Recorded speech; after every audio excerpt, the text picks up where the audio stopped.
Look at you. Look at you. I have to say thank you to Dr. Tatum, to the trustees and all of the faculty, our distinguished honorary guests, all of the family in the house. Thank you. Friends of the graduates. It is my exquisite delight to stand before you, the 125th graduating class, this year, 2012. As I stand before you, the three things that I want to leave with you, just these three, I could do 10, I could do a whole life class, but just these three things will carry you if you let them. First and foremost, knowing who you are. Knowing who you are. Being able to answer this question, who am I and what do I want? So I'm not asking for the roles that you play as daughters. I'm not asking that question. What are the roles that you play as a daughter, as a friend, as a sister? You're going to be a lawyer, you're going to teach, you're going to be a pharmacist. I'm asking the bigger question of who am I? Who am I really? My answer is I am God's child. And what do I want? I don't want to just be successful in the world. I don't want to just make a mark or have a legacy. The answer to that question for me is I want to fulfill the highest, truest expression of myself as a human being. I want to fulfill the promise that the Creator dreamed when He dreamed the cells that made up me. What do I want? You must have some kind of vision for your life. Even if you don't know the plan, you have to have a direction in which you choose to go. I never was the kind of woman who liked to get in a car and just go for a ride. I had a boyfriend who would say, let's just go for a ride. I want to know, where are we going? Do we have a destination? Is there a plan? Or are we just riding? What I've learned is that's a great metaphor for life. You want to be in the driver's seat of your own life, because if you're not, life will drive you. So, knowing who you really are in this space and time that we embody. That's number one. What do you want? Who are you? Number two, you must find a way to serve. Martin Luther King said that not everybody can be famous, but everybody can be great, because greatness is determined by service. Now, we live in a world where everybody wants to be famous, and where we admire people for just being famous. We think being known brings us value. The truth is, all of that will fade in time. In 3 years, you won't be able to name the housewives of Atlanta. The real truth is that service and significance, service and the significance that you bring to your service is that which is lasting. So to be able to, whatever your occupation or job or talent or gift is, our honorees today getting doctorate degrees, to apparently opposite fields, HIV and AIDS and the spoken word. But what they have in common is service. Using the spoken word in service to community and the world. using your knowledge and information about HIV and AIDS and medicine in service to the world. And if you look at all the most successful people in the world, whether they know it or not, they have that paradigm of service. Everybody's talking about Mark Zuckerberg and IPO. Service. Jay-Z rapping. Service. Through the word, to people, through song. For many years, I was really just happy to be on TV, and people would stop and say, "Oh, you on TV?" "Yeah, I'm on TV. I like being on TV. It's a nice job." That I went back and I took a long look at what it was I was doing on TV, and made a decision that I was no longer going to just be on TV, but I was going to use TV as a platform, as a force for good, and not be used by TV. And I will tell you, my decision to make that significant change in the way I operated on television, using television as a service, changed my career exponentially. Service through medicine, service through art, using whatever it is you produce, your product, as a way of giving back to the world. When you shift the paradigm of whatever it is you choose to do to service, and you bring significance to that, success will, I promise you, follow you. Service and significance equals success. That's number 2. Number 3, it's so simple, but so hard to do.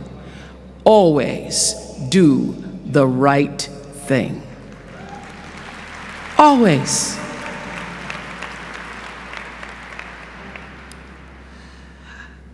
Be excellent. People notice. Think of how you notice. You go to Taco Bell, somebody gives you an extra napkin and some sauce. You notice. You want to go back to that person, because even at Taco Bell, excellence shows itself. Be excellent. Let excellence be your brand. Everybody talks about building a brand. I never even knew what that was. When people would say, "You're a brand," I would say, "No, I'm just Oprah." What I recognize now is that my choice to, in every way, in every example, in every experience, to do the right thing and the excellent thing is what has created the brand. Years ago, I did an ad for Revlon for an ad they were doing called Unforgettable Women. And what I know is that when you are excellent, you become unforgettable. People remember you. You stand out. Regardless of what it is, you become an unforgettable woman. And that is what we all want. We want to be unforgettable and not forgettable. So doing the right thing, even when nobody knows you're doing the right thing, will always bring the right thing to you. I promise you that. Why? Because the third law of motion is always at work. For every action, there's an equal and opposite reaction. That is so true in all of our lives. That's what Newton said. Celia in The Color Purple said it. Everything you even try to do to me, already done to you. Everything you even try to do to me, already done to you. So you don't have to worry about revenge or getting back at somebody, making sure they pay. You just have to do the right thing, and the right thing will follow you even when people don't support it. I remember many times on my show. There are many shows y'all never saw.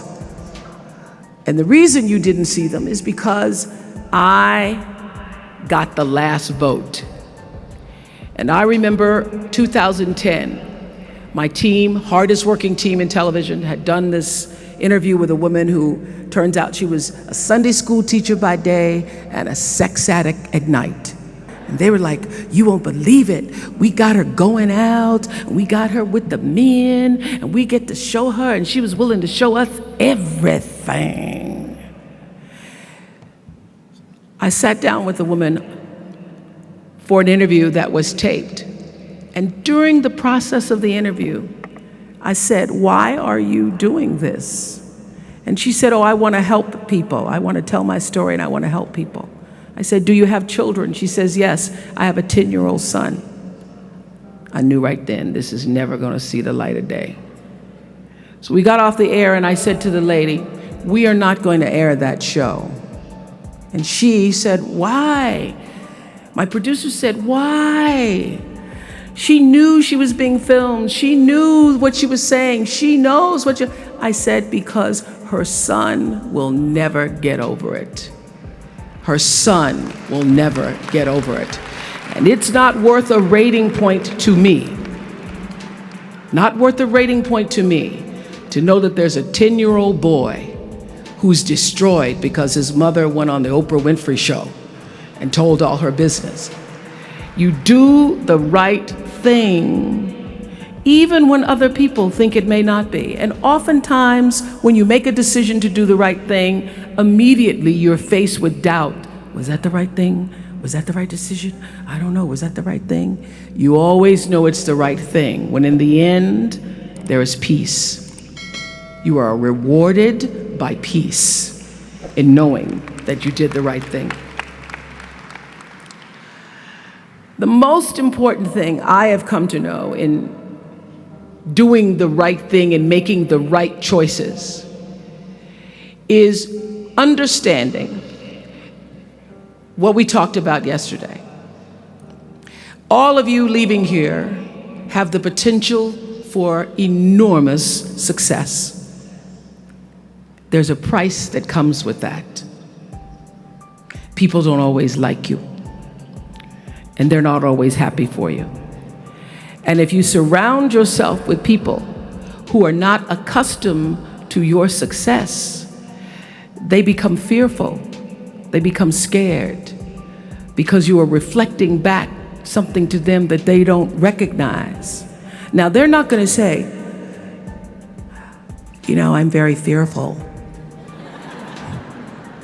because you're reflecting back to me something I don't recognize. They're going to say, you know what they're going to say? They're going to say, who she thinks she is. Who she thinks she is. That only happens when you are around people who do not mean and want and aspire to the best for you. People who want the best for you want you to be your best.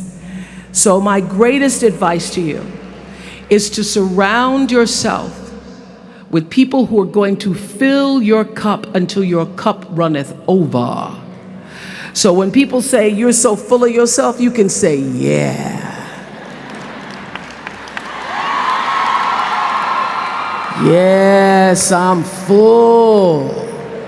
I'm so full, my cup runneth over.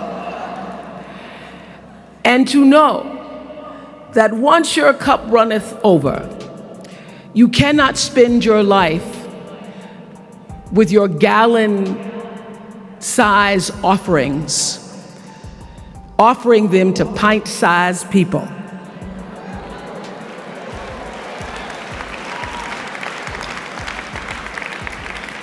You have got to surround yourself with gallon-sized people who can hang in the same company with you, so that you're not offering your gallons to those little pints out there who can't hold it anyway. Choice to Change the World. I love that song. I love hearing you all sing that song.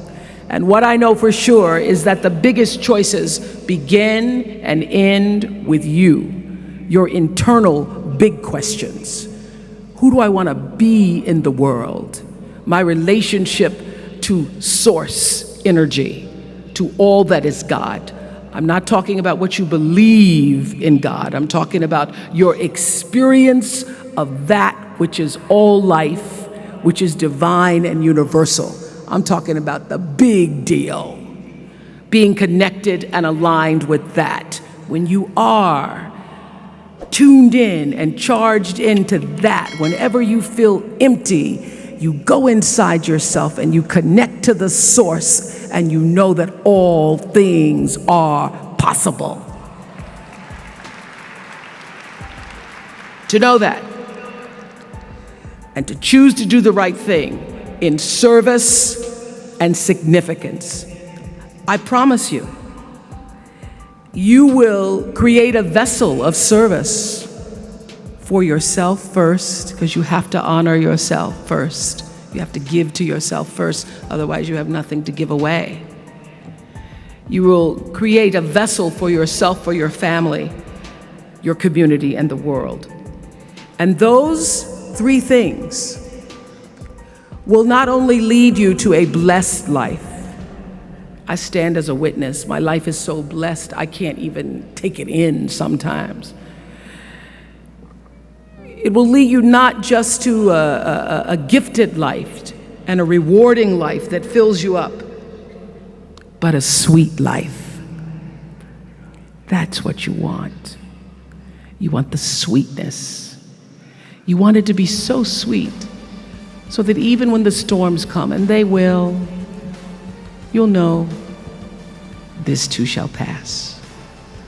This too shall pass. The storm is passing over, and you shall not be moved, because you know who you are. When you can do that, grace will follow you, grace and glory. And when they see you coming, it ought to make them proud. They say it's the click of your heels, it's the bend of your hair, it's the palm of your hand, it's the need for your care, because you a woman, you a Spelman woman.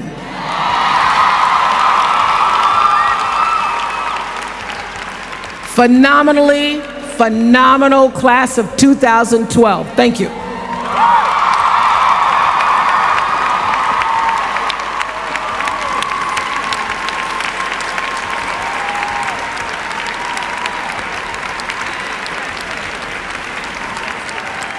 Fabulous.